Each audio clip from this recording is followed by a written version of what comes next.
नमस्कार, मैं पंकज प्रसून। उत्तराखंड के केदारनाथ सीट पर विधानसभा के उपचुनाव होने हैं। ये सीट बहुत इंटरेस्टिंग, बहुत दिलचस्प है।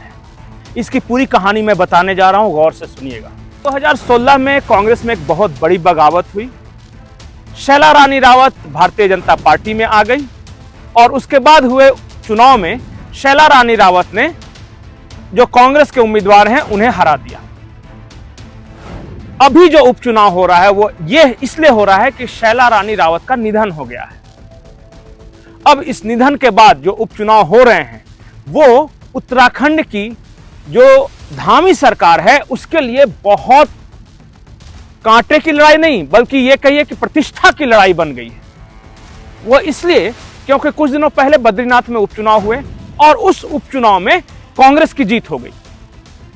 बद्रीनाथ उपचुनाव में जो बीजेपी से बहुत बड़ी गलती हुई वो ये कि कांग्रेस के उम्मीदवार को चुनाव के ठीक पहले भारतीय जनता पार्टी में शामिल करा लिया।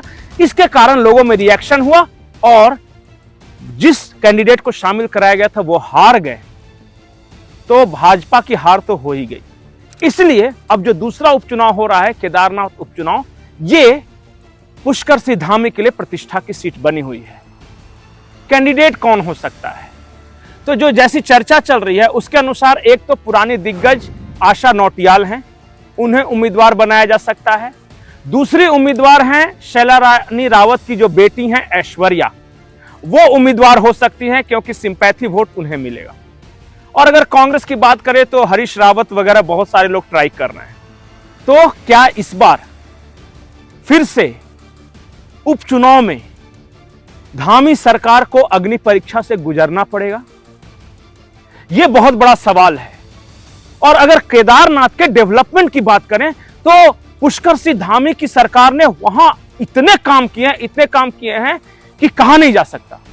मैं कुछ चंद बड़े काम गिनाता हूं। जैसे मोटा मोटी देश के लोगों को पता होगा कि कैसे वहां का जो जलजला आया था, जो तूफान आया था, जो बाढ़ की विभीषिका झेली, उसके बाद कैसे एक पूरी तरह से फिर से पुनर्निर्माण कराया गया केदारनाथ, बद्रीनाथ, चारधाम यात्रा वाले रूट सबका। उसके बाद पुष्कर सिंह धामी की सरकार ने केदारनाथ के लिए क्या काम किया, मैं उसकी एक झलक बताता हूं। केदारनाथ निर्माण कार्य प्रथम चरण, केदारनाथ निर्माण कार्य द्वितीय चरण, ये दोनों कंप्लीट हो चुका है। इसमें 3000 करोड़ रुपए खर्च किए गए।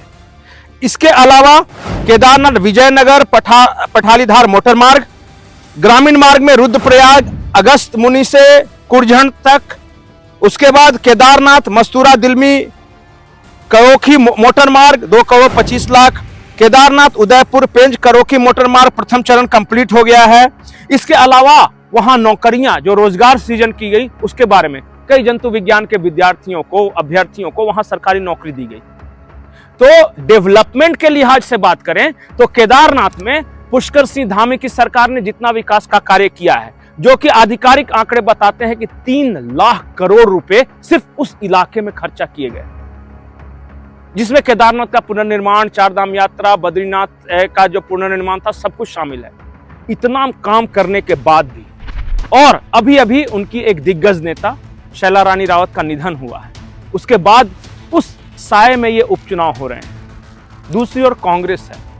कांग्रेस के पास बड़े मुद्दे क्या है, कांग्रेस के पास देने को क्या है कि अगर मान लिया कि आपके कैंडिडेट की जीत होती है तो क्या आप केदारनाथ के लिए वही सारे काम कर सकेंगे जो कि पुष्कर सिंह धामी की सरकार ने किए हैं और शैला रानी रावत ने कराए हैं? क्या कांग्रेस के घमासान का असर केदारनाथ उपचुनाव पर पड़ेगा? सवाल कई हैं। उपचुनाव होना है, फैसला वहां की जनता को करना है और पुष्कर सिंह धामी की पूरी सरकार ने इसे प्रतिष्ठा का सवाल बना लिया है। चुनाव रोचक है, दिलचस्प है, कांटे का है। परिणाम का इंतजार हम सबको करना होगा। नमस्कार।